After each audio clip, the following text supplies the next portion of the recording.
siapa yang mau pakai? Atau siapa yang butuh gitu? Dan siapa yang bisa pakai itu fitur wireless projection? Orang gak ada yang mau pakai smartphone.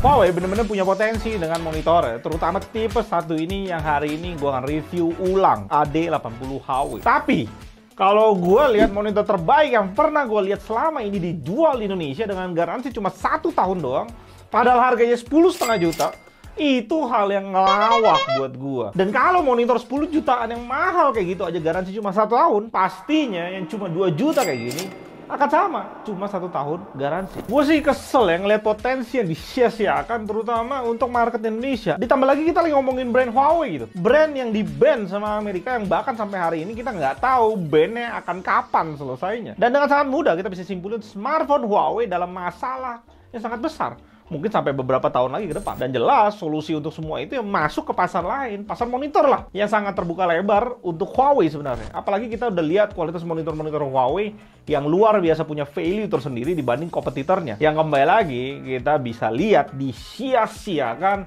Huawei Indonesia dengan cuma cover garansi 1 tahun. Yang gue suka sama konsepnya Huawei, monitornya benar-benar punya build quality yang bagus. Padat ketika lu pegang di sisi mana aja. Overall look-nya itu monitornya clean, tilt-nya sangat mulus, stand dan kakinya elegan.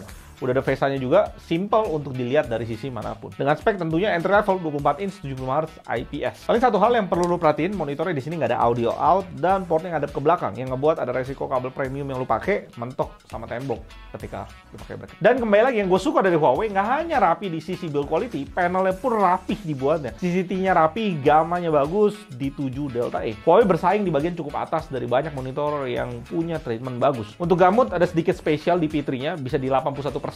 Tentu sRGB 100% dengan rectangularity di 58. Di gamut tetap kita bisa lihat Philips memimpin dari semua monitor 24 inch 75 Hz yang kita udah tes untuk gamut. Saturasi warna sRGB oke, akurasi warna sRGB juga masih bagus. Huawei tetap bersaing di posisi cukup atas, tapi tetap bagian ini masih dipimpin sama Samsung S24 A310 dan Lenovo L24i30. Walaupun P3-nya nggak terlalu rapi banget, ternyata akurasi P3-nya masih di treatment dengan cukup oke di 10 Delta E. Huawei di sini bisa kalahin Lenovo ternyata untuk P3, tapi masih kalah sedikit dibanding Philips. Ya, karena Philips gamut P3-nya memang lebih tinggi dibanding Huawei, kita udah lihat di awal tadi. Di monitor murah kayak gini, OSD sRGB Huawei aja dibikin bukan gimmick.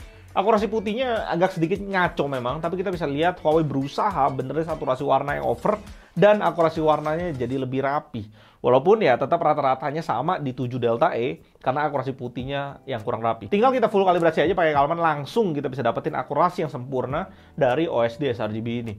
Akurasi putihnya perfect, saturasi bagus, dan akurasi warnanya jadi sangat akurat di 3 Delta E. OSD sRGB ini nggak limit slider brightness. Lu bisa ikutin settingan ini untuk pakai brightness yang cocok dengan preferensi editing lu. Gue udah coba benerin P3 dengan kalibrasi manual pakai settingan ini, dan ini hasilnya. Dan karena P3-nya yang rendah, sekalipun gue full kalibrasi pun, ya hasil maksimalnya cuma segini-sini aja. Di sisi profile kalian bisa download di deskripsi di bawah. Masalah yang sama dari review gue yang terakhir muncul juga di sini. Kontras kita cuma bisa dapetin 880 banding 1, dan ini nggak ideal untuk panel IPS karena di bawah standar 1000 banding 1. Dan kualitasnya jauh banget dari panel VA sekelas ya, yang kasih kita kontras berkali-kali lipat. Maksimum brightness-nya cukup baik di 260 nits untuk monitor entry level, ini cukup oke. Dan nggak lupa, kita singkirin yang nggak penting dari si Huawei. Masih bahasa Mandarin.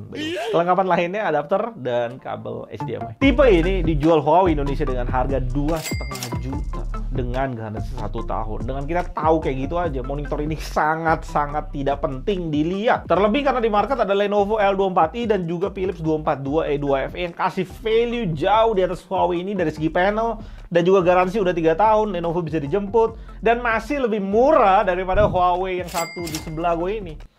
Bingung nggak lo? Dan semuanya jadi semakin masuk akal kalau Huawei Indonesia nggak peduli dengan monitor ini, dengan kita lihat harga di China yang cuma 1,7 juta.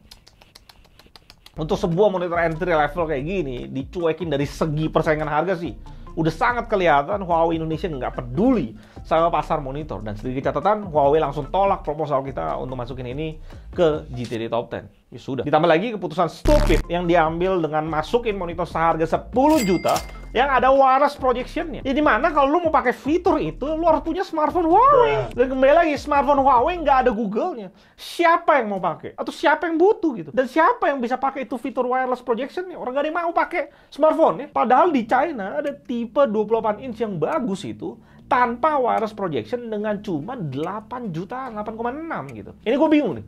Huawei mau push penjualan smartphone-nya dengan hadirin monitor dengan satu ekosistem. Masuk akal. Tapi smartphone ini nggak ada yang mau pakai sekarang. Nggak ada yang butuh bahkan. Orang nggak ada Google-nya. Gue nggak paham ya logika kocak itu. Dan monitor yang satu ini ditambah lagi. Monitor yang satu ini sebelah gue. Overpriced tanpa value yang jelas. Gua sih tambah nggak paham lagi, nggak ngerti gue. Thank you buat kalian yang udah nonton. Kalau mau support gue bisa belanja pakai link di deskripsi bawah. Thank you buat hal itu. Gue Aldun dari Citedi. Sampai jumpa dan tak.